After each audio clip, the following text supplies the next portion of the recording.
let's look at a few more things on the timeline. So one tool I'd like to point out is the wrench tool. And you can use this as a fast way to expand all your tracks to make them larger and then minimize. So remember, we've talked about expanding the bars, the gray bars here, up and below, and also using as a keyboard shortcut to zoom in and zoom out, plus, plus, minus, minus, and backslash to kind of to get everything to fill in the timeline screen there. So under wrench, there's just another quick way if you want to be able to minimize or expand your tracks. You've probably noticed that snapping is on by default. So if I have my scrubber here and I want to line a clip up, it snaps right to it. If you ever find that to be distracting, you can turn that off by just clicking on the little icon over here. It looks like a, what do you call that? I can't think of it. I'm just going to turn that off, and now things won't snap just to my cursor, to my scrubber. I can sort of freeform, but most of the time you want to have that on. All right, let's talk about some other ways that you can do some edits. Right now, let's say I'm going to take my clips, and I don't really want this guy that doesn't have audio. I'm going to put these guys next to each other. And what we've talked about is if you want to swap these two, I move them up, move it down, move this guy up, move it down, and kind of like a Rubik's Cube, switch them over and bring them like that so that they don't overlap each other. That's kind of what we've been doing in the beginning. And that was because I really wanted you to see like what happens if you put the clips on top of each other, how it just essentially gets rid of my clip. See, that's gone now. Okay, I'm going to undo, do a bunch of undos here until I'm back to the way I had it. I'm just doing Control Z. So a couple of keyboard shortcuts that you can add to your repertoire of keyboard shortcuts. If I wanted to take this clip and insert it into here, I can click on it and hold the Control key down. And you see how I get the white arrows? And that means it's going to be an insert. Watch what happens when I let go. It pushed everything down. Let me just do that again. So I'm going to click on this, hold the Control key down, and I'm going to insert it in between those two. And now this is right over here. So I just did an insert, which most of the time that works pretty well. But if I wanted to do a swap, let me show you the difference of why you might want to occasionally have a swap instead of an insert. I'm going to remove the audio from this clip. I'm going to unlink it because I want just the audio, and I'm going to extend this. So I have, oh, no, I guess that's all the audio that was there. I'm going to put the audio on this track. So imagine that I had like a music track playing with some audio here. And I'm going to do that insert again. So I'm holding Control key down, and I'm clicking and moving over and insert. And do you see how it pushed my audio down as well? Like it connected it with this one. And maybe that's fine. But if I had like a music track going down here, I may not want that. So instead, I'm going to do Control Alt, and that's going to be a swap, and I'm going to let go, and now it just swapped my clips, and it didn't affect the audio that was on the track below. So that can be really useful. So again, Control click is an insert, and that's going to just insert it and push everything down, including any audio tracks. But Control Alt will swap the two clips. So this clip is now going to end over here. If I get it in the right spot, that clip ended at the end. So it swapped the two of them and it didn't affect any others. Let's see, a couple other keyboard edits that are useful to know. If I wanted to make some space here, probably the method that you guys would do is lasso, like click right outside and grab all those clips, which temporarily locks them, and drag them down the timeline, which certainly works. Undo.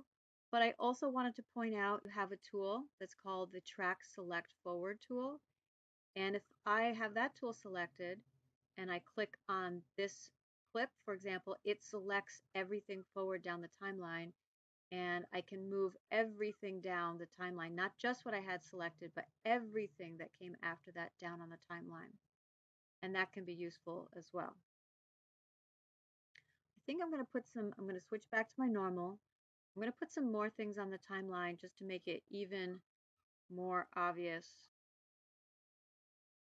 Grab some more clips. I'm just loading it up just so you can see lots of clips here.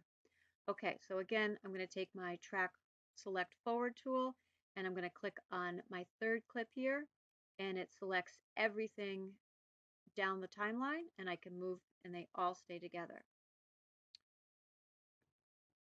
If I hold that down, if you don't have it as like a double, if you can't see the other tool connected with it, there's a Track Select Backward tool, and it does just exactly what you would expect. I click on this.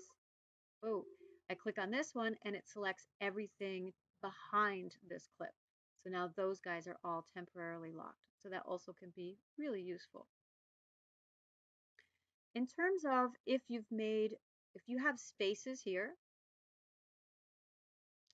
and you want to get rid of the space, so let's say I just decided to trim these clips. I'm going to zoom in a little bit here.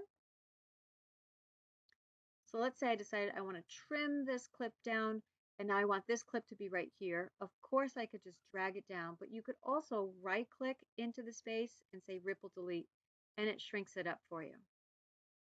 So I hope you guys are kind of pausing this video and doing this along with your own clips. So I'll do that again. I'm going to shrink this one down and then right click and do ripple delete. Right click, ripple delete. And it gets rid of all of my spaces and it pushes everything that was on the rest of the timeline down. It's called a ripple. Let's see, a couple of other things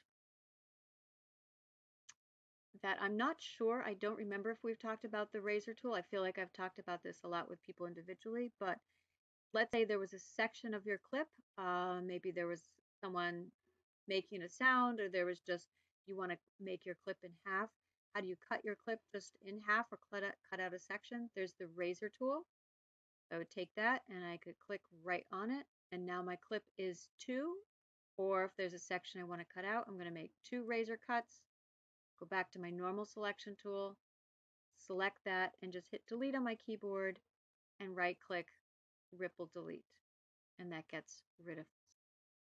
So the last thing that I'd like to go over in terms of editing is renaming your sequence. So you've noticed, we've talked about it before, that there's one clip here in your project that is not actually a clip, it's a sequence. And the sequence is the template for everything you have on the timeline. And it has this icon on it. And if you hover, it says sequence. Its default name is whatever the first name of your clip was. So when I go up to File, Export, Media, the default name that it wants to give my video, taking a long time for that window to open up, the default name it wants to give that video is whatever my sequence is called. Output name, House Outside. Okay, so that must be the first clip that I put onto my sequence. So what I'm going to do is I'm going to rename my sequence. I'm going to right click on it and go to rename, and I'm going to call it continuity practice. Okay, and now when I go to File, Export, Media, my default output name is now continuity practice. So it just saves you a step in terms of, you still have to click and say where you're going to name it, but I think it makes sense to name your sequence whatever you're actually going to call your video, your file. All right, so I'll be making some more videos with editing techniques, and let me know if you have requests for any particular techniques that we've covered so far that you'd like to have as a video.